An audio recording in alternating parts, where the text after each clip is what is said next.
صلوات محمد.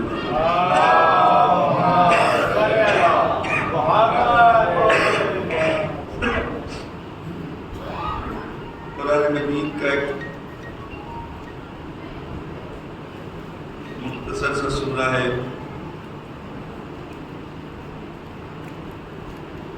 آخری پارہ 30ویں پارے کے آخری سوروں میں سے ایک سورہ ہے کہ سورہ فجر. اس سورہ فجر کی یہ آیت کریمہ ہے کہ جو چند آیتوں پر مشتمل ہے جو میں نے آپ کے سامنے پیش کیا ہے. کل میں نے صبح کی مجلس اسی آیت کی ذیل میں پڑھی تھی. چند ایک بات اس سے بیان کر کے میں آگے اپنے موضوع کو آگے بڑھاتا ہوں.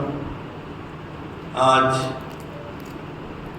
اس امام باڑے کی یہ آخری مجلس ہے اس سال کے عزاداری کی. سرزمین ہند اور بر صغیر میں عزاداری کا یہ آخری دن مانا جاتا ہے. ایام عزاداری عراق اور ایران میں 30 سفر کا آخری دن امام رضا علیہ السلام کی شہادت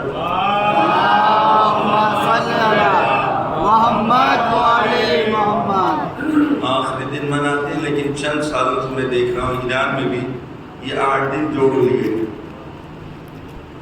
اب آپ دیکھیں گے اپنے اس بر صغیر کے علماء کی نظر اور ان کی لطافت اور ان کی دقت چند سال میں ہے کہ آقا وحید خراسانی کی جانب سے یہ 1 ہفتہ اضافہ کیا گیا عزاداری میں. اور اس ہفتے کا نام رکھا ہے ہفتہ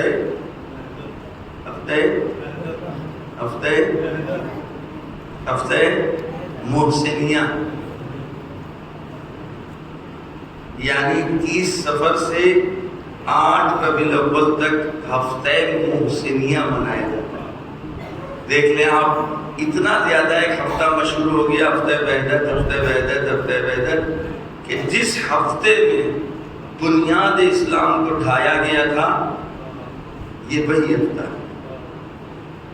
28 سفر تو رسول اکرم کی وفات ہوئی شہادت ہوئی ہے اور رسول اکرم کی شہادت اور رحلت کے بعد جو کچھ ہوا وہ اسی چند روز میں ہوا. ہفتہ محسنیہ یعنی جناب محسن کی شہادت کے یہ ایام ہیں. اب ہمارے بچوں کو نہیں پتا کہ جناب محسن کون ہے. ہمارے علماء نے ہمارے بزرگوں نے اس وقت کے حالات کو پیش نظر رکھتے ہوئے ہفتہ محسنیہ نہیں بنایا تھا. اس کا نام ہفتہ محسنیہ نہیں رکھا. اور آج بھی ہمارے جوانوں اور بچوں سے پوچھئے تو وہ اس ہفتے کو ہفتہ محسنیہ کے نام سے نہیں جانتے. اس میں بھی ایک راز تھا کیونکہ ہمارے یہاں کے جوان جذباتی ہوتے ہیں. صبر و تحمل کا ممکن ہے ان کا دامن ہاتھ سے چھٹ جائے. لہذا انہوں نے ہفتہ محسنیہ نہ منا کر کے غم تو منایا لیکن امام حسن عسکری علیہ السلام کی شہادت سے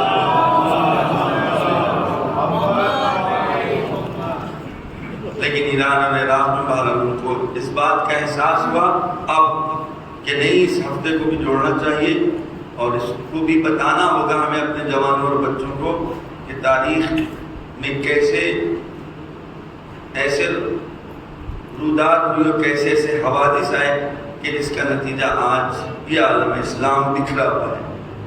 اور رسول اکرم کی وفات اور رحلت کے بعد جو کچھ ہوا جس کا نتیجہ یہ تھا کہ کربلا میں یہ سانحہ رونما ہوا. اگر رسول اکرم کی وفات کے بعد جرأتیں اس منزل تک نہ پہنچتی کہ جو حضرت زہرا کے گھر کے ساتھ ہوا. علماء کا کہنا ہے کہ شام غریبہ میں جو خیمے جلے اس کی چنگاری ثقیفہ سے آئی تھی.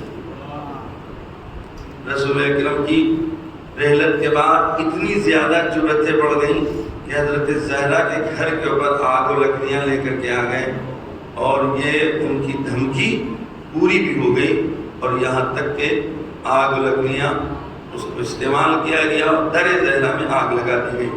ابھی میرا یہ بچہ یہاں جو سمیر نام کا ہے وہ اس واقعے کی طرف اشارہ کر رہا تھا کہ یہ تو تاریخ میں موجود ہے، یہ تو کتابوں میں موجود ہے۔ بڑے اچھا لگا اور خوشی ہوئی کہ مجلسوں کا وہ ذخیرہ اور ذہنوں میں ہمارے جوانوں کے ہے۔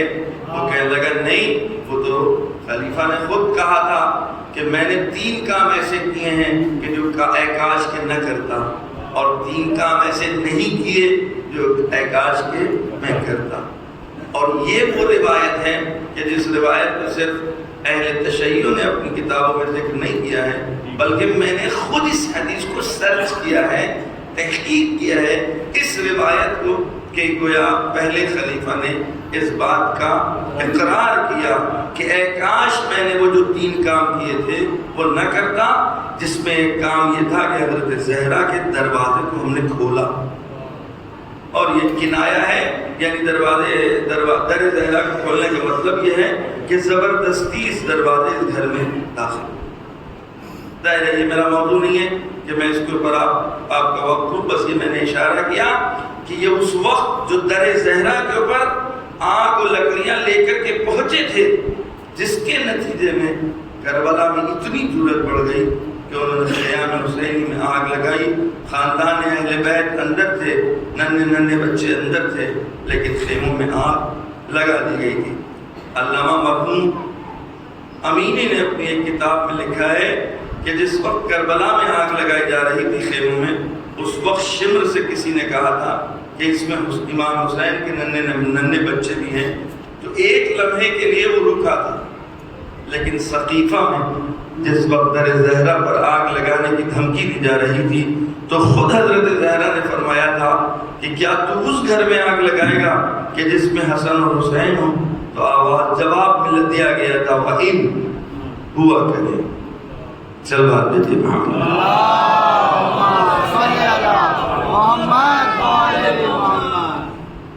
لہذا تاریخ بہت اہم ہے، اور ہمیشہ ہر مذہب ہر قوم کو اپنی تاریخ کی خبر ہونا چاہیے۔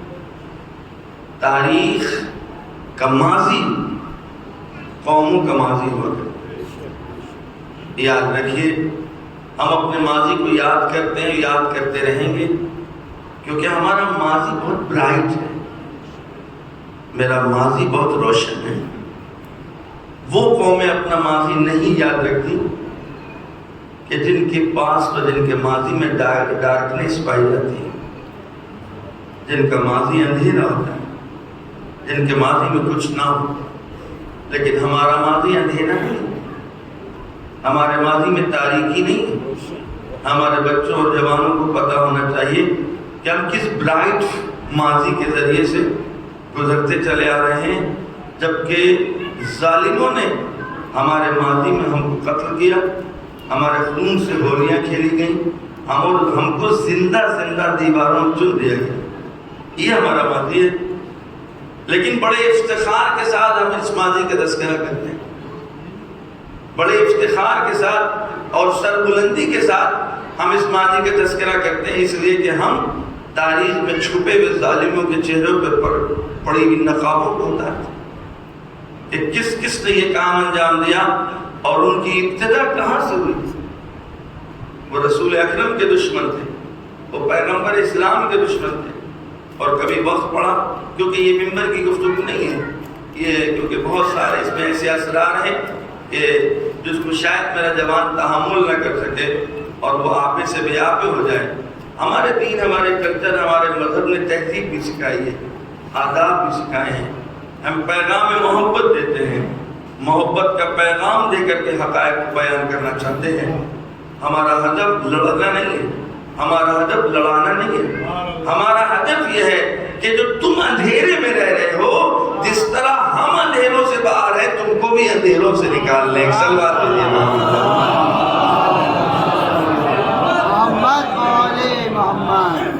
روز محشر ہم یہ کہہ سکیں کہ دیکھو ہم نے بار گاہ بگاہ ہم اپنے جوانوں اور بچوں سے پوچھنا چاہتے ہیں، اس ممبر سے یہ 2 مہینے 8 دن جو گفتگو ہوئی، جو حقائق بیان کیے گئے، یہ حقائق سب کے لیے، یہ حقائق سب کے لیے۔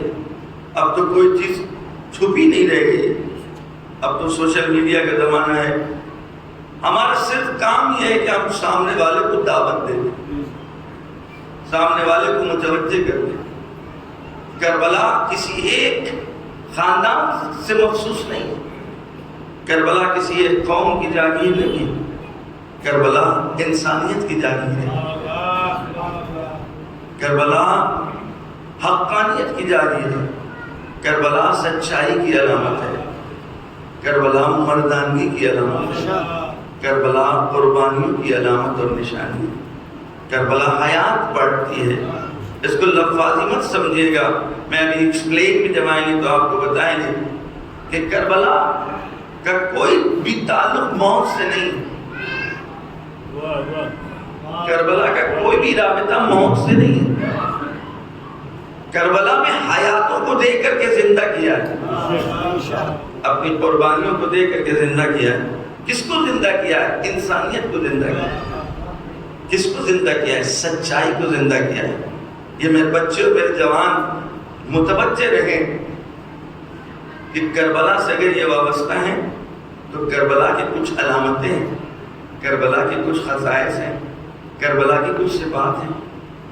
آج یہ مسلمانوں کی بدقسمتی ہے، اگر کربلا کسی بھی اور دوسرے قوم کے پاس ہوتی تو آج وہ کربلا کو کس طریقے سے باقی رکھتے۔ اس لیے کہ کربلا میں جو کچھ پایا جاتا ہے، ایک ایسی کربلا جامع تصویر کا نام ہے، ایک ایسے جامع خاکے کا نام ہے، ایک ایسے جامع گلدستے کا نام ہے کہ جس گلدستے کو دست خدا نے بنایا، اللہ کے ہاتھوں نے اس کو آمادہ کیا ہے۔ یہ کربلا اتنی اہم ہے کہ کربلا بھی وجود میں نہیں آئی ہے، لیکن آدم کو کربلا کی ضرورت پڑی، نوح کو کربلا کی ضرورت پڑی، ابراہیم کو کربلا کی ضرورت پڑی، اسماعیل کو کربلا کی ضرورت پڑی، موسیٰ کو کربلا کی ضرورت پڑی، عیسیٰ کو کربلا کی ضرورت پڑی۔ اس کو میں پھر عرض کر رہا ہوں، یہ لفظی نہیں ہے۔ اب تاریخ اٹھا کر کے دیکھیں کہ خداوند عالم نے پیغمبروں کو ان کے امتحانات سے پہلے کربلا یاد دلوائے۔ کبھی بھی کسی بھی چیز کو یاد دلایا، کس چیز کو یاد دلایا جاتا ہے؟ جو آئیڈیل ہو، نمونہ ہو، جو مؤثر ہو، جو انسان کے فیوچر کو بنا سکے۔ لہذا اچھے اساتذہ کا طریقہ بھی یہی ہوتا ہے کہ بچوں کو جب تعلیم دیتے ہیں تو آئیڈیل کے طور کے اوپر کسی چیز کو پیش کرتے رہتے ہیں۔ یہ میرے بچوں پڑھو لکھو، مگر تم نے نہیں دیکھا کہ میتھ میں کون تھا، مگر تم نے نہیں دیکھا فزکس میں کس نے کیا اثرات پائے جاتے ہیں، مگر تم نے نہیں دیکھا فزیولوجی میں کون ہے، مگر تم نے نہیں دیکھا۔ یہ جو بیان کیا جا رہا ہے، یہ کیا بتایا جا رہا ہے؟ تاکہ جذبات کو ابھارا جائے، تاکہ انگیزے کو پیدا کیا جائے، تاکہ فکر کو پختہ بنایا جائے، تاکہ اس کو تلاش و کوشش پر مجبور کر دیا جائے۔ اب ہم آپ سے پوچھنا چاہتے ہیں، خداوند عالم نے کربلا کو کیوں مستقل باقی رکھوایا اور کیوں مستقل یاد دلوایا؟ آدم کو یاد دلوایا، ابراہیم کو یاد دلوایا، نوح کو یاد دلوایا، ان تمام پیغمبروں کو بطور نمونہ اور آئیڈیل کربلا کی طرف متوجہ کروایا۔ دیکھو کربلا تمہارے سامنے ہے، تمہارے امتحان میں کامیابی کربلا کے سامنے کامیابی ہوگی۔ ایک جلوہ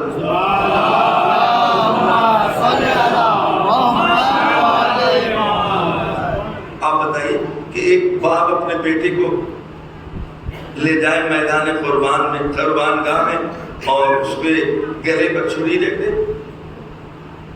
ایسے آسان سی بات ہے جب تک کہ ابراہیم کو کربلا کا خاکہ دکھا نہ دیا۔ ابراہیم تمہارا امتحان کچھ چھوٹا سا ہے، دیکھنا چاہتے ہو میرے بندے نے میری بارگاہ میں کیسا امتحان دیا؟ اور جب کربلا دکھا دی تو ابراہیم راضی ہو گئے کہ اب میری قربانی بڑی نہیں ہے، اے میرے پروردگار، میں کربلا کی قربانی پر آنسو بہاؤں گا۔ آواز قدرت آئی تو تم کو اس امتحان میں ہم کامیاب کر دیں گے۔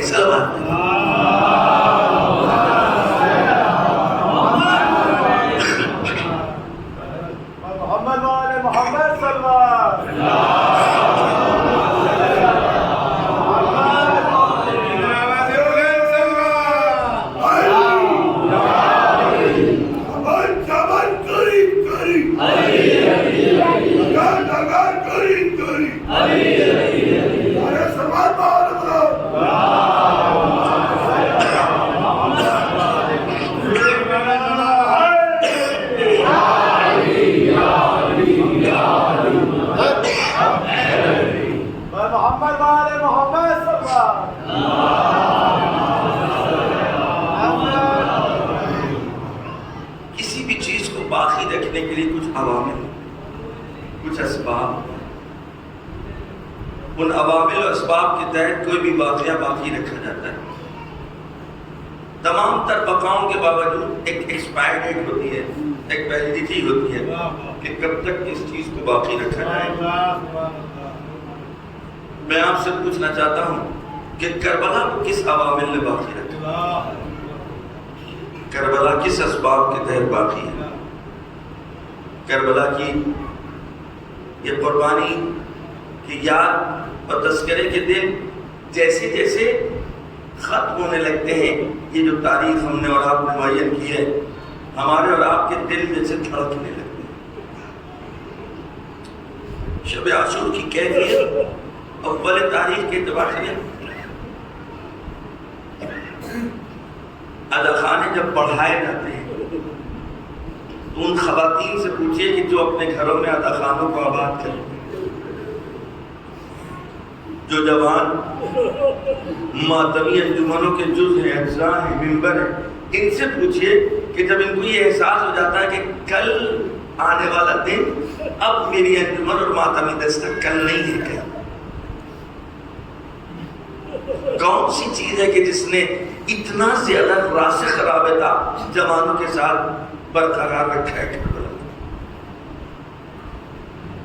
کتنی دنیا کی قربانیاں ہیں کہ جو ختم ہو گئی، ان کو میوزیم میں آپ جا کے دیکھ سکتے ہیں۔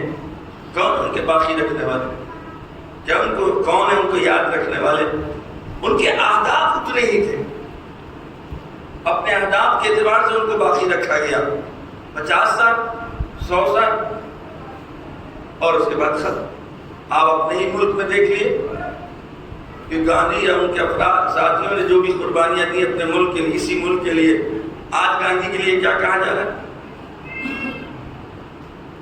آج کیا کہا جا رہا ہے؟ خدا کی قسم، جبکہ آج دوست ہیں، ہم وطن ہیں، ہم ملک ہیں، ہم مسلک ہیں، ہم مذہب ہیں، اس کے بعد کہ گاندھی کے لیے کیا کہا گیا؟ لیکن امام حسین علیہ السلام کی تاریخ 32 دانتوں کے بیچ سے نکل کر کے آئی، ظالم حکمرانوں کے بیچ سے کربلا کی قربانی کو باقی رکھا گیا، یاد رکھا گیا۔ یزید کے دربار، یزید کے گھر میں، ابن زیاد کے دربار میں، بنی امیہ کے درباروں میں، بنی عباس کے گھروں میں کربلا کی قربانی کو یاد رکھا گیا۔ 1400 سال کے بعد بھی آج بھی نہ کسی زبان میں دم ہے، نہ کسی قلم میں طاقت ہے کہ کربلا کی حقیقت کو بدل کر کے پیش کرنا۔ طول تاریخ میں کربلا کے سلسلے میں کوئی ایسا قلم نہیں تھا جس نے یہ لکھا ہو کہ کربلا حق و باطل کی جنگ نہیں تھی۔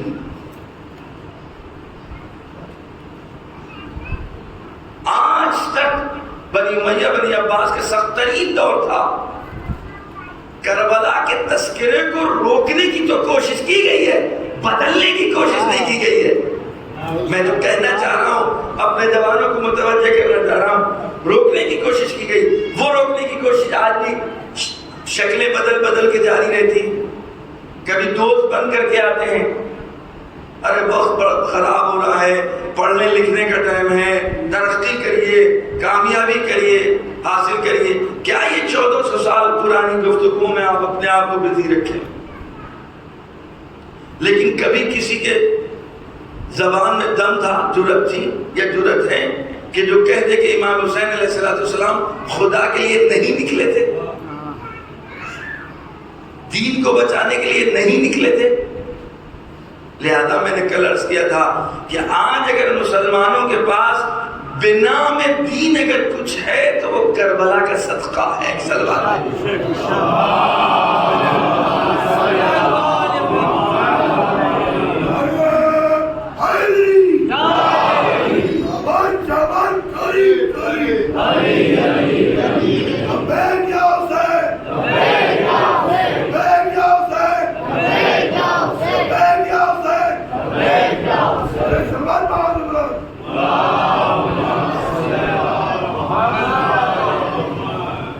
کربلا اب تک کیوں باقی ہے؟ کربلا کو کس نے باقی رکھا؟ دیکھیں کربلا کو اگر ہم اور آپ باقی رکھتے تو اپنی ویلیڈیٹی کے اعتبار سے باقی رکھتے، ہماری اور ہم جیسوں کی ایکسپائر ڈیٹ ہے، لیکن کربلا تو مافوق بشریت ہے، کربلا تو مافوق مادہ ہے اور مافوق میٹریلزم ہے، اس لیے کہ جب یہ ظاہری طور کے اوپر دنیا نہیں تھی تب بھی ہمیں کربلا کا تذکرہ ملتا ہے، اور جب یہ ظاہری اعتبار سے دنیا نہیں رہے گی کربلا باقی رہے گی، تو پھر کون ہے جو کربلا کو باقی رکھے ہوئے؟ ہمیشہ یاد رکھیے گا کام کے اعتبار سے جزا ہوتی ہے، پوری طرح توجہ کیجیے، جیسا کام ہوتا ہے ویسے ہی جزا اور اس کا بدلہ ہوتا ہے، اس کا عوض ہوتا ہے۔ کام کیسا ہے کوئی طے کر کے بتا دے کہ کربلا کا وزن کتنا ہے، کربلا کو کانٹنگ کر کے کوئی بتا دے، کربلا کو تول کر کے کوئی بتا دے، کوئی آج تک نہیں بتا سکا کہ کربلا کا وزن کتنا ہے۔ روایتوں میں ملتا ہے کہ ملائکہ نے دیکھ کر تعجب کیا، انبیاء نے دیکھنے سے انکار کیا، اولوالعزم پیغمبر کربلا کے سخت ترین امتحان کی جب منزل آئی کہا پروردگار ہم میں تاب نہیں ہے۔ انبیاء الہی نے اس بات کا اظہار کر دیا کہ میرا ظرف کمزور ہے، میں تحمل نہیں کر سکتا، اما جو میدان امتحان میں قربانی دے رہا ہے وہ کہہ رہا ہے اللہم حوّن علیہ انہ بعین اللہ، اے میرے پروردگار میرے لیے یہ بہت آسان ہے، کیوں؟ اس لیے کہ تو دیکھ رہا۔ بس انبیاء نے انکار کر دیا، ملائکہ نے تعجب کیا۔ چھٹے امام ارشاد فرماتے ہیں کہ حسین تمہارے صبر کو دیکھنے کے بعد انبیاء الہی اور ملائکہ سماوات نے تعجب کیا کہ حسین تمہارا صبر بہت۔ ملائکہ کا تعجب کرنا یعنی 1,23,999 پیغمبروں کی زندگیاں دیکھی ہیں، اس کا مطلب اس سے پہلے کوئی ایسا منظر انہوں نے نہیں دیکھا، تبھی تو تعجب کر رہے ہیں۔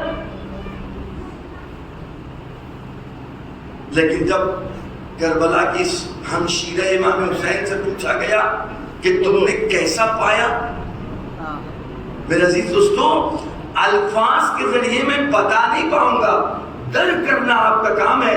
جس وقت ابن زیاد نے جناب زینب سے پوچھا کہ تم نے خدا کو کیسا پایا، کیا کیا خدا نے تمہارے ساتھ، جناب زینب نے ایک مرتبہ اپنے سر کو بلند کر کے فرمایا ما رأیتہ الا جمیلا، جز حسن اور خوبصورتی کے کچھ نہیں پایا۔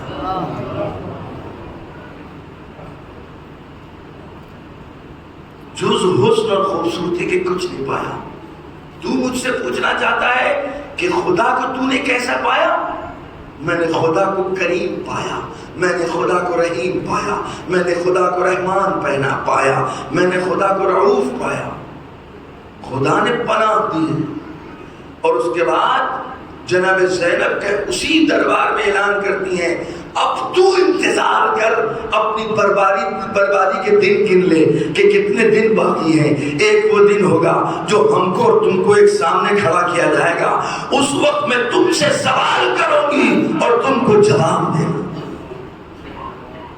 ما رأیتہ الا جمیلا، میں نے جو تو حسن و خوبصورتی کے کچھ نہیں پایا۔ بس خداوند عالم اس عمل کے مقابل میں کیا دے جو اس عمل کا بدلہ قرار پائے، کیا دے کہ جو بدلہ قرار پائے۔ انبیاء اس عمل کو پیش کرنے کے زمرے میں نہیں آ رہے ہیں، عمل کو دیکھ نہیں پا رہے ہیں۔ اور قربانیاں کیسی کیسی، پوری تاریخ کربلا کی اٹھا کر کے دیکھیں کہ کیسی کیسی قربانیاں ہیں کہ جہاں تمام انسانی تمام شعبے جمع ہو گئے۔ ماں اپنے بیٹے کو قربان کر رہی، بہن اپنے بھائی کو بھیج رہی، بچی اپنے باپ سے الوداع کر رہی ہے۔ جیسے اس کو یہ پتہ لگ رہا ہے کہ نہیں ننھی سی بچی کہتی ہے بابا جاؤ. اس کربلا کے مرقع کے مناظر یہ جہاں ولی اکبر خیمے سے جب نکل رہے ہیں تو راوی کہتا ہے ایسا کہ جیسے کسی گھر سے جوان کا جنازہ نکل رہا. جہاں ماں پھوپھیاں بہنیں دامن پکڑے ہوئے علی اکبر کا تڑپ تڑپ کر کے رو رہی ہیں، لیکن کیونکہ امتحان الہی ہے، دین الہی کی منزل ہے، فنا فی اللہ کی منزل ہے. آج امام حسین اور ان کے رشتہ داروں کو، ان کے اصحاب کو اس قربانی کو پیش کر کے قیامت تک کے لیے دین اور نام خدا کو باقی رکھنا. لہذا ہم سب کچھ قربان کرنے کے لیے تیار ہیں.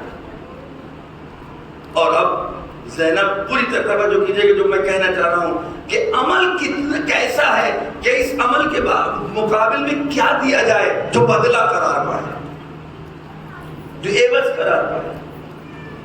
اتنی قربانیاں دینے کے بعد جناب زینب اپنے بھائی کے جنازے کے قریب آتی ہیں، جو شاید میں نے کل پرسوں کہیں آپ ہی کے درمیان پڑا ہوگا، اور پتھر ہٹا کر کے اپنے بھائی کے جنازے کو نکالتی ہیں.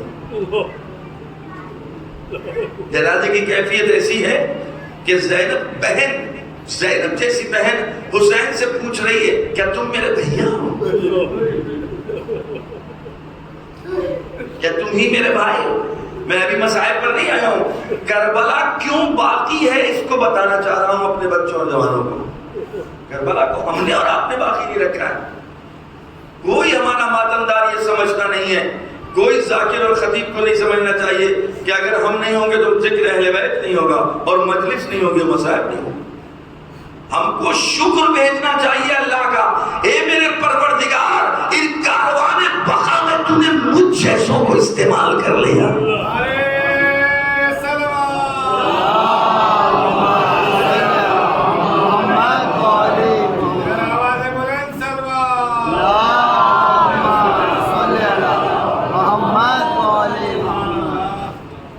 ذاکروں کی فہرستیں، ماتمداروں کی فہرست کہ جن کو وقتاً فوقتاً اللہ کی طرف سے اجازت ملتی ہے کہ کب کس کو یہ توفیق ہے تم کرو، تم نام لو میرے حسین کا، آج تمہیں اجازت ہے، آج تمہیں اجازت ہے، آج تمہیں اجازت ہے. ہر وقت ہر ایک کو اجازت نہیں.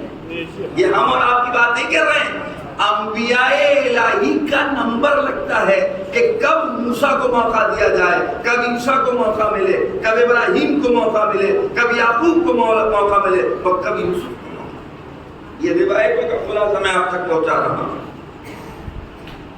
بس عمل اتنا بڑا کہ جس عمل کو دیکھنے کی تاب انبیاء میں نہیں،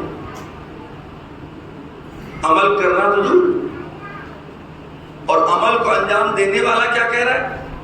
یہ میرے لیے آسان ہے.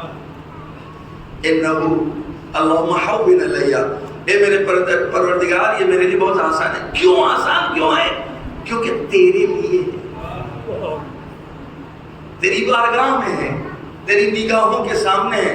لہذا اکبر کا تڑپنا، عباس کے جنازے پر جانا، ششماہے کی لاش اٹھانا، بھتیجے قاسم کے لاش کے ٹکڑوں کو جمع کرنا، یہ سب میرے لیے آسان ہے کیونکہ تیرے لیے. تیرا دین بچے گا نا، تیرا نام بچے گا نا، ہم فنا ہو جائیں گے. ہم اپنے آپ کو تیرے حوالے کر رہے ہیں، اب تیری مرضی جو چاہے تو کر. عمل کرنے والا یہ، دینے والا ایسا کہ کچھ کم نہیں وہاں. دینے والا اپنے اعتبار سے دے گا، عمل کرنے والا اپنے اعتبار سے عمل کر رہا ہے. اور اتنا عمل کرنے کے بعد زینب جب اپنے بھائی کے جنازے کا طواف کرتی ہیں تو کہتی ہے اے میرے پروردگار مجھ اہل بیت سے اس چھوٹی سی قربانی کو قبول کر لے، اس ادنا سی قربانی کو قبول کر لے. اب میں آپ سے پوچھنا چاہتا ہوں، اب خدا اس عمل کے مقابل میں کیا دے جو بدلہ کرا؟ خدا کی قسم اب یہ دنیا چھوٹی ہے، کربلا کی قربانی کے مقابل میں یہ کائنات چھوٹی ہے، عالم مادہ چھوٹا ہے. یہی وجہ ہے کہ امام حسین کی اس قربانی کی جزا کے لیے میدان محشر کا انتخاب ہوا. روز محشر کا انتخاب ہوا ہے کہ جس روز اور جس دن امام حسین علیہ السلام کی قربانی کی عظمت کو وہ خداوند عالم عظیم بتائے گا. سلوات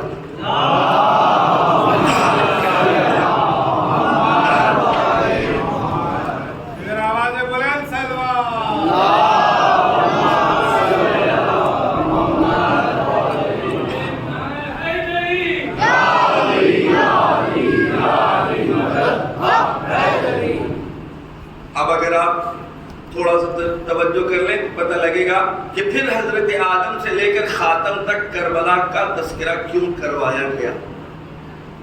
کربلا بھی وجود میں نہیں آئی ہے. جو کربلا وجود میں آئے گی اس کا تذکرہ کیوں؟ کیونکہ دنیا چھوٹی ہے. کربلا کے وجود میں آنے کے بعد اگر کربلا کی قدردانی شروع ہو تو وقت چھوٹا ہوگا، قربانی بڑی ہے. لہذا قربانی ہونے سے پہلے تذکرہ کرو تاکہ کچھ تو برابری ہو سکے. آدم تم بھی تذکرہ کرو، نوح تم بھی تذکرہ کرو، ابراہیم تم بھی تذکرہ کرو. اور یاد رکھنا تمہاری ساری قربانیاں کربلا کے اوپر ڈیپینڈ ہیں.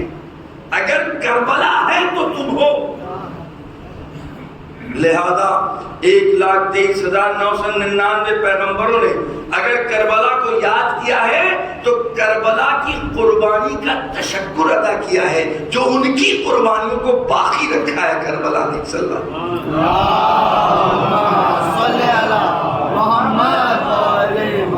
اب آپ بتائیے کہ پھر مسلمانوں کو اس قربانی کو کس طرح یاد کرنا رکھنا چاہیے تھا؟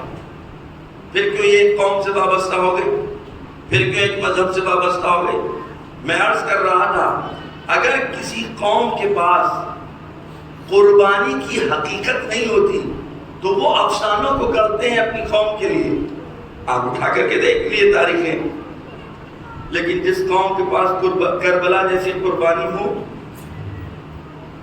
اس کو تو سر بلند کر کے جگہ جگہ امام حسین علیہ السلام کو یاد کرنا چاہیے اور بتانا چاہیے کہ اگر آج تمہاری اولاد پاک ہے تو کربلا کا صدقہ ہے. میں آپ سے پوچھنا چاہتا ہوں ہندو ہو، سکھ ہو، عیسائی ہو، یہودی ہو، کوئی بھی ہو وہ اپنی اولادوں کو پاک دیکھنا چاہتا ہے نا، اپنی نسل کو پاک رکھنا چاہتا ہے نا. کسی بھی مذہب سے تعلق رکھتا ہو لیکن فیملی کے جو پاک روابط ہیں انہی پاک روابط ہی کا نام ہے خانوادہ اور خاندان اور فیملی. بتائیے آج اگر یہ نسلیں پاک ہیں تو کس کی دیں؟ اگر امام حسین علیہ السلام یزید کے حوصلوں کو پانی میں نہ ملا دیتے اور اپنے پیروں تلے کچل نہ دیتے تو آج انسانیت کہاں پر ہوتی؟ آج پھوپھیوں کا احترام، خالاؤں کا احترام، بہنوں کا احترام، ماؤں کو ماؤں کا مقام جو ملا کس نے دیا؟ کربلا کی اس قربانی کا نتیجہ ہے کہ جس نتیجے کے تحت جہاں جہاں کربلا کی قربانی پہنچتی ہے اور پہنچی ہے ان سب نے اپنانے کی کوشش کی ہے. صلوات بھیجیے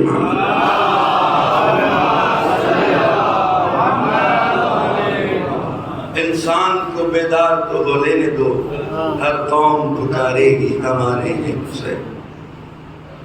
انسان بیدار تو ہو، انسانیت بیدار تو ہو تب اس کو پتہ لگے گا کہ کربلا نے ہمارے ساتھ کیا کیسے کیسے احسانات کیے. صرف مسلمانوں کی بات نہیں ہے،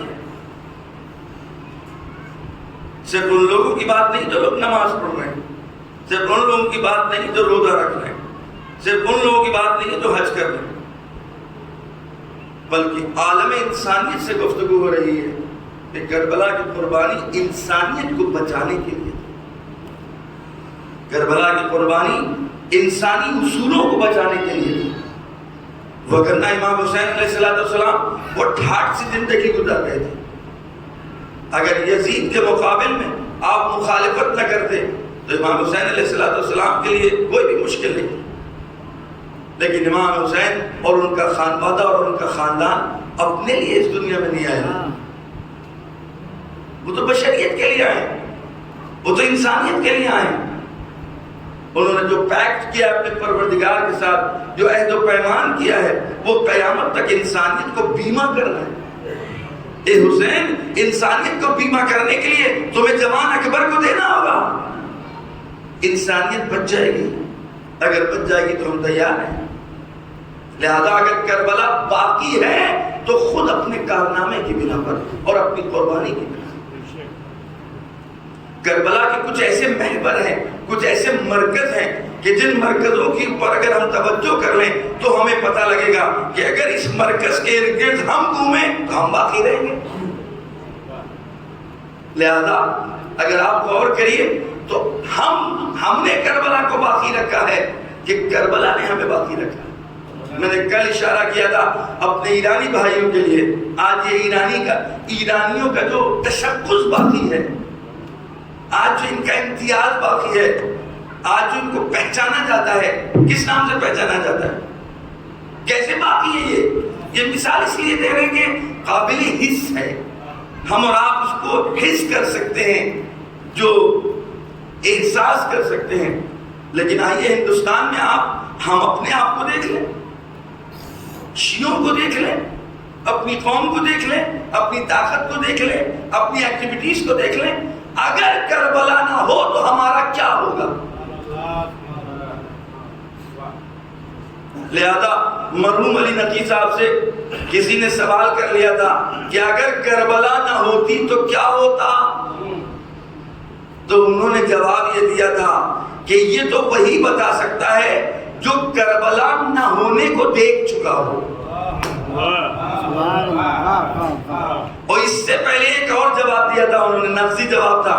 کہا یہ تو بالکل ویسے ہی سوال ہے کہ کوئی مجھ سے پوچھے کہ اگر خدا نہ ہوتا تو کیا ہوتا.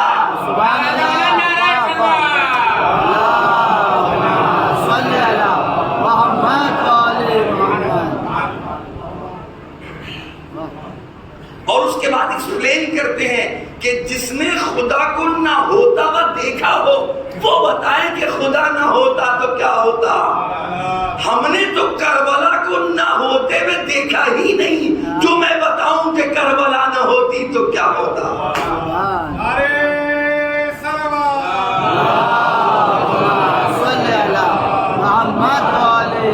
پھر وہ رکے نہیں، کہتے میں بتاؤں کہ کربلا نہ ہوتی تو کیا ہوتا. پھر وہ کہتے ہیں جب کربلا نہیں ہوئی تھی تو کیا ہو رہا تھا. مسلمانوں پڑھ لو تو پہچان لو گے کہ اگر کربلا نہ ہوتی تو کیا ہوتا. سلمان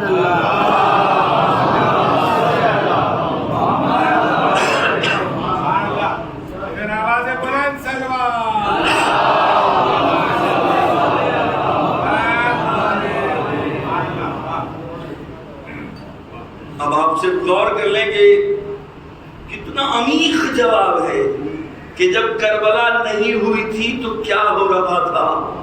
جائیں دیکھیں اصحاب کے گھروں میں کیا ہو رہا تھا، جائیں دیکھیں صحابنوں کے گھروں میں کیا ہو رہا تھا، جائیں دیکھیں مدینے میں کیا ہو رہا تھا، جائیں دیکھیں کہ مکے میں کیا ہو رہا تھا. جب کربلا نہیں ہوئی تھی تو کیا ہو رہا تھا. اور یہ خود ایک موضوع ہے کہ کربلا نہ ہوتی تو کیا ہوتا. سن 11 ہجری میں رسول اکرم گئے. سن 60 ہجری کا واقعہ ہے. 50 سال میں ایسا کیا ہوا کہ جس کو رسول نے پالا تھا، جس کو رسول نے اپنی زبان چسائی تھی، جس کو رسول نے اپنے کاندھے پر بٹھالا تھا، جس کو رسول نے اپنی زلفیں پکڑائی تھی، جس کے لیے رسول سواری بنی تھی، جس کو رسول نے اس طریقے سے پہچنوایا تھا کہ اگر خطبے کے دوران آ جائیں تو ممبر سے اتر کر کے اپنے بچے کو لے آئیں اور یہاں پر بیٹھا لیں. میں اپنے بچوں اور جوانوں سے پوچھنا چاہتا ہوں، اگر میرے ساتھ ابھی میرا بچہ پوتا نواسا کوئی آیا ہوتا اور وہ آ رہا ہوتا، میں مجلس پڑھ رہا ہوتا اور وہ بچہ گر جاتا، رونے لگتا، اور میں آپ لوگوں کو روک کر کے ممبر سے اتر کے اس بچے کو گود میں لاتا اور یہاں بیٹھاتا، آپ کیا سوچتے میرے بچے؟ کیا سوچتے ہیں؟ آپس میں گفتگو ہوتی کہ یہ مولانا منبر کا کہ لائق نہیں ہے. یہ کون سی بات ہو گئی کہ بچہ گر گیا اور یہ نواسا گر گیا اور پوتا گر گیا تو اس نے مجلس روک دی. خدا کی قسم آج تک کسی لکھنے والے نے نہیں لکھا کہ رسول نے خطبہ روک کر کے حسین کو اپنی آغوش میں لیا اور منبر سے اترے اور گود میں لے گیا اور وہاں لے جا کر کے نہیں، کیونکہ سب کو پتا تھا کہ رسول کوئی کام اپنی طرف سے نہیں کرتے، جو بھی کرتے اس کی طرف سے کرتے۔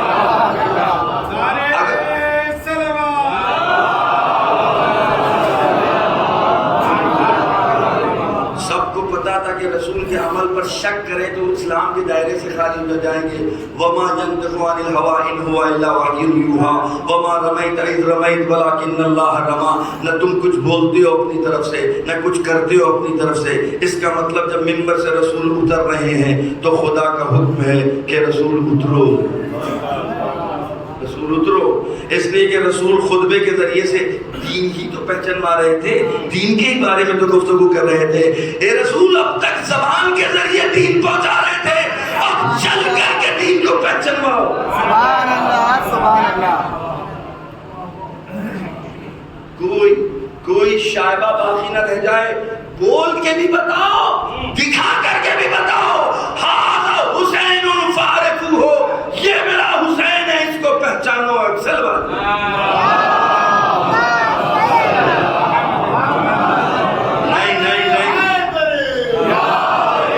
نہیں، غدیر دہرائیے، غدیر دہرائیے، غدیر دہرائیے، غدیر دہرائیے۔ آپ کو یاد دلائیں من کنت مولا فہذا علی المولا، صرف اس پر اکتفا نہیں کہی، علی آؤ منبر پر آؤ، اٹھایا اپنے کو چھپا لیا، من کنت مولا فہذا علی المولا۔ اکثر بات میں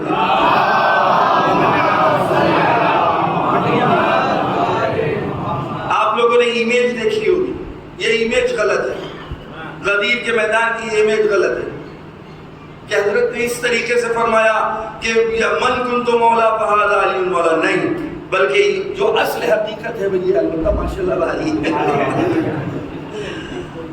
اور حضرت نے جس طریقے سے علی ابن ابی طالب علیہ السلام کو میدان غدیر میں پہچانوایا، اس طریقے سے علی ابن ابی طالب کو اٹھایا کہ خود علی کے پیچھے چھپ گئے، یہاں تک کہ رسول اکرم کی بغلیں دکھنے لگی۔ تعریف کے جملے ہیں، بتانا چاہتے تھے جب ہم تمہارے درمیان میں نہ رہیں تو بس میری طرح یہ ہے۔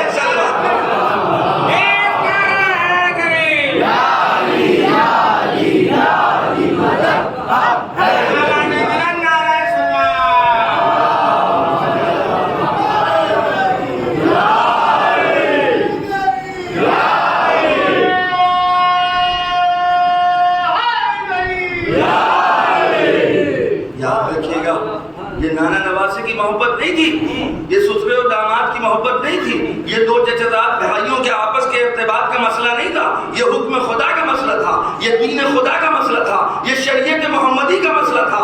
پتا تھا خدا کو اگر کوئی دین بچا سکتا ہے علی اور خلاد علی، لہذا رسول تم پر واجب ہے، اس لیے کہ آج تم نے نہیں پہچانوایا تو آدم شاکی ہوں گے، نوح شاکی ہوں گے، ابراہیم شاکی ہوں گے، موسیٰ شاکی ہوں گے، کیونکہ سب کی محنتیں اکارت ہیں۔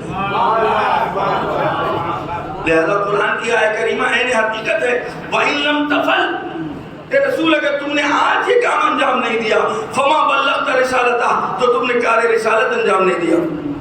کیا مطلب؟ کیا خدا ڈانٹ رہا ہے؟ یہ جو ہمارے بعض ذاکرین کہتے ہیں لہجہ بدل گیا اور آج لہجہ کچھ الگ سے، نہیں، لہجہ نہیں بدلا، حقیقت کی طرف متوجہ ہے۔ یہ رسول اگر آج نہیں پہچانوایا تو جو اب تک پہچانوایا ہے وہ سب بیکار ہو جائے، سب بیکار ہو جائے۔ لہذا جس طریقے سے غدیر میں سلسلے امامت کے آغاز کو پہچانوایا، اسی طرح امام حسین کے سلسلے امامت کی بقا کو پہچانوایا ہے۔ ایک سلوات میں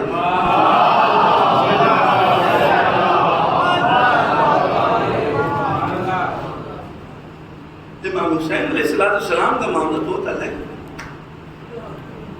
کچھ ایسے خاص امتیازات امام حسین کو ملے جو نہیں ملے کسی کو، اللہ کی جانب سے پروردگار نے دی اور وعدے کے ساتھ دی۔ اے فاطمہ، جبریل آئے اللہ کی جانب سے تمہارے لیے تسلیت نامہ لے کے، بی بی میں وعدہ کرتا ہوں تمہارے حسین کی نسل میں امامت رکھ رہے ہیں، تمہارے اس حسین کی قبر کے نزدیک اگر کوئی دعا مانگ لے گا تو مستجاب الدعوہ ہے، اور اس کی دعا قبول۔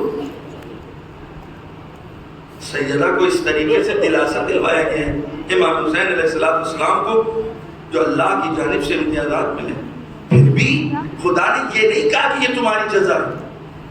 یہ سب کچھ دینے کے بعد خداوند عالم نے یہ نہیں کہا یہ جزا کا اینڈ ہے، کیونکہ تمہارے عمل کا اینڈ اب تک پتہ نہیں لگا۔ کربلا میں امام حسین کا عمل ختم نہیں ہوا، جاری ہے، کیونکہ اس کی برکتیں جاری ہیں، اس کے آثار جاری ہیں۔ عزاداری یعنی اسلام، لذا عزاداری میں بہت احتیاط کرنا چاہیے، منمانی نہیں کر سکتے، کیونکہ شریعت کی بقا کا راز ہے۔ سبحان اللہ، واہ واہ۔ ہماری عزاداری کے سلسلے میں علماء، مجتہدین، مراجع کرام، بزرگ، تجربے کار افراد لوگوں سے ہر کام سے پہلے ہمیں مشورہ لینا ہوگا، اس کے فائدے کتنے ہیں، اس کے نقصانات کتنے ہیں۔ سبحان اللہ۔ جب فائدے اور نقصانات کو تول لیں، اگر فائدہ کا پلہ چل کر رہا ہو، جھک رہا ہو تو انجام دیجیے، اگر شک بھی ہو تو بچیے، احتیاط کیجیے، کیونکہ کربلا کسی قربانی کا نام ہے۔ کربلا کو باقی رکھنا ہمارا کام نہیں ہے، اللہ کا وعدہ ہے۔ کربلا کیوں باقی ہے؟ کیونکہ اللہ کا فیصلہ ہے باقی رکھنا ہے، سبحان اللہ۔ کیونکہ اللہ کا فیصلہ ہے کہ باقی رکھنا ہے۔ اور کیوں خدا نے فیصلہ کیا؟ کیونکہ حسین نے کہا تھا ہم اپنے کو قربان کریں گے، تیرے نام کو باقی رکھیں گے۔ لہذا خداوند عالم کا بالکل سامنے کا فیصلہ ہے، یہ حسین ہے کہ تم نے اپنا سب کچھ ہمارے حوالے کر دیا، اب ہم تمہیں کو باقی۔ اب آپ کربلا کے مرقعوں پر نگاہ ڈالیے کہ کربلا میں خدا محوری، ہر عمل میں خدا نظر آ رہا ہے، ہر عمل میں خدا نظر آ رہا ہے۔ کربلا میں نہ زہیر الگ سے دکھ رہے ہیں، نہ حبیب الگ سے دکھ رہے ہیں، نہ سعید الگ سے دکھ رہے ہیں، یہ سب کچھ حسین کی شکل میں نظر آ رہا ہے۔ سبحان اللہ۔ اور جب امام حسین کے قریب جاتے ہیں، ان کو دیکھنا چاہتے ہیں، تو ان کے چہرے پر سوائے نور خدا کے کچھ دکھتا نہیں، زبان پر نام خدا کے کچھ دکھتا نہیں، عمل میں نیت خدا کے کچھ دکھتا نہیں۔ انا للہ و انا الیہ راجعون وما لی معبود الا سواک، اے میرے پروردگار تیرے علاوہ میرا کوئی معبود نہیں، میں جو کچھ کر رہا ہوں تیری رضا کے لیے کر رہا ہوں۔ اپنے اکبر کو بھیجا، اے میرے پروردگار تو گواہ رہنا۔ اصغر کو لے جانے لگے، کہا پروردگار کیونکہ تو دیکھ رہا اس لیے آسان ہے۔ عباس کے کٹے شانوں کو اٹھانے لگے تو خدا کو یاد رکھیا، سجدے میں گئے تو خدا کو یاد کر رہے ہیں۔ کربلا پھر باقی نہیں رہے گی تو پھر کیا باقی رہے گا؟ اس لیے کہ کربلا کے ہر پہلو میں خدا ہے، ہر پہلو میں خدا ہے۔ اور پھر کربلا میں جو جمع ہوئے تھے، ان سب نے اپنے آپ کو امام حسین کے حوالے کر دیا تھا۔ امام حسین نے اپنے آپ کو خدا کے حوالے کیا، جیسے ہی خدا کے حوالے کیا یہ ہو گئے دست خدا، اور جب ہو گئے دست خدا تو حبیب نے کہا اے اللہ کے ہاتھ، میں اپنا ہاتھ تمہیں دے رہا ہوں۔ اب کربلا میں جتنے جیالے، جتنے جانثار ہیں، انہوں نے امام حسین کے حوالے اس لیے کیا کہ حسین میں خدا کو دیکھ رہے تھے۔ یہ روایتیں جتنی مشکلات میں اضافہ ہوتا تھا تو آپ کے جانے اصحاب کہتے تھے کہ میں اپنے آقا حسین کی جب زیارت کرتا تھا تو جندر وہب قلبی تازہ مسلمان، اس کی ماں اور اس کی زوجہ وہب قلبی میدان میں جاتے ہیں، زخموں سے چور، خون میں نہا چکے، پلٹ کر کے آئے، ماں سے کہا اماں راضی کر رہے، کہا پھر کہا ہم تم کو امام حسین کی محبت میں شہید دیکھنا چاہتے ہیں۔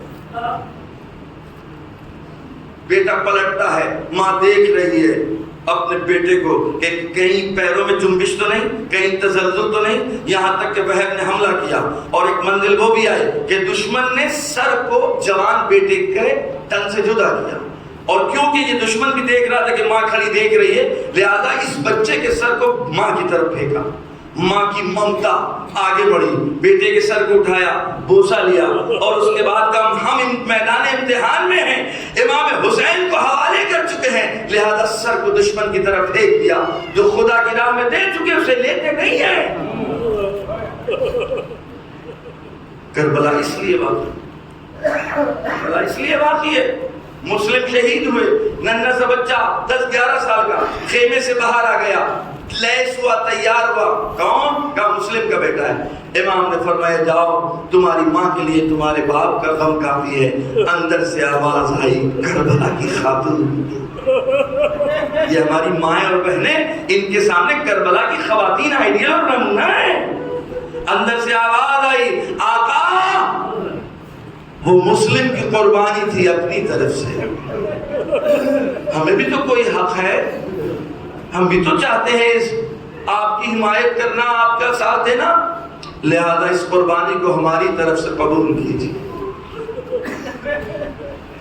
کربلا اس لیے واقعی ہے. شہید ہیں, پورے بدن میں تیر لگ چکے ہیں, سسک رہے ہیں, دم نکل رہا ہے, احتضار کا عالم ہے. امام حسین آگے بڑھتے ہیں, سر کو زانو پر رکھتے ہیں. جناب سعید پوچھتے ہیں, آقا کیا میں نے حق کے وفا ادا کر دیا؟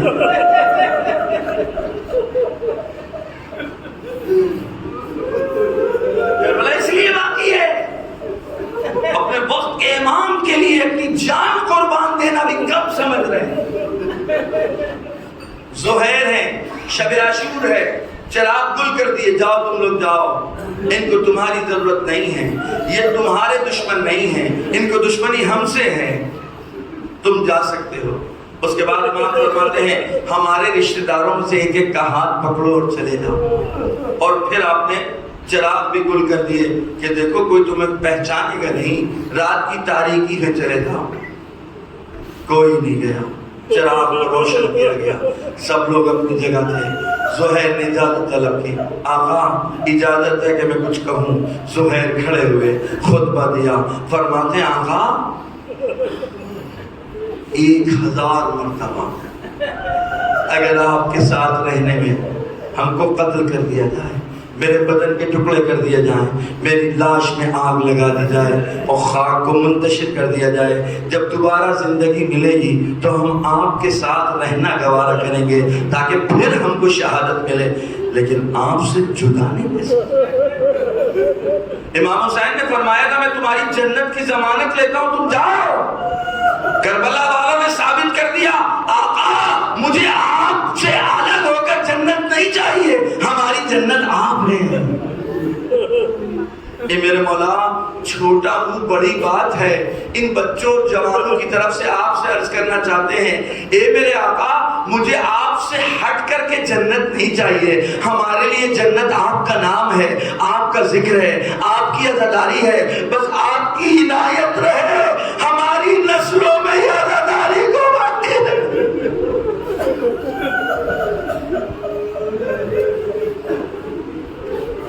ہماری نسلوں میں اس عزاداری کو باقی رکھے.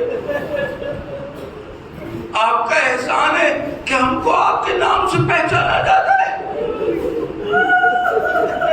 آپ کا کرم ہے میرے جوانوں کو حسینی کہہ کے پکارا جاتا ہے, ماتمدار کہہ کر پکارا جاتا ہے.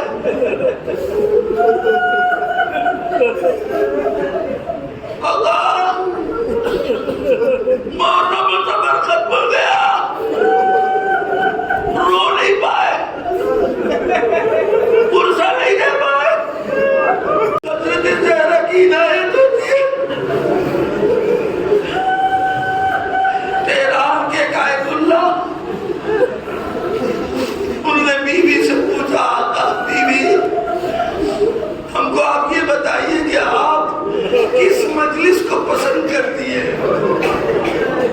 طے کر لیا میں کہیں اشرا پڑھنے نہیں جاؤں گا.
شہزادی مدینہ جانا آپ کو شہزادی یہ بتائیے مدینے میں آپ کہاں جائیں گی؟ زینب نے فرمایا ربا میں اپنے گھر جاؤں گی۔ شہزادی مدینے میں کوئی آپ کا انتظار کرنے والا؟ ہاں میرے بچوں کا باپ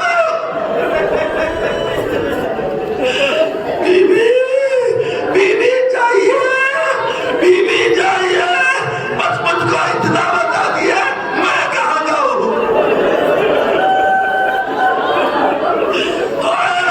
میرے آقا کا یہ بلا،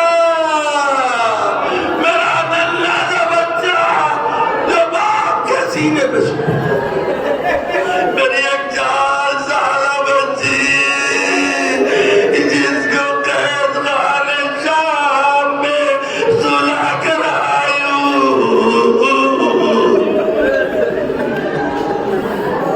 شام سے نکلتے وقت یہی حال تھا، رباب ایک ننھی سی چادر لیے ہوئے قبر سکینہ میں پہنچتی ہے، اے میری لال اٹھو چادر آ گئی۔ ارے تم کو اپنے پردے کا بڑا خیال تھا۔ شہزادی نے رباب کو بلایا، بھابی چلیے بھابی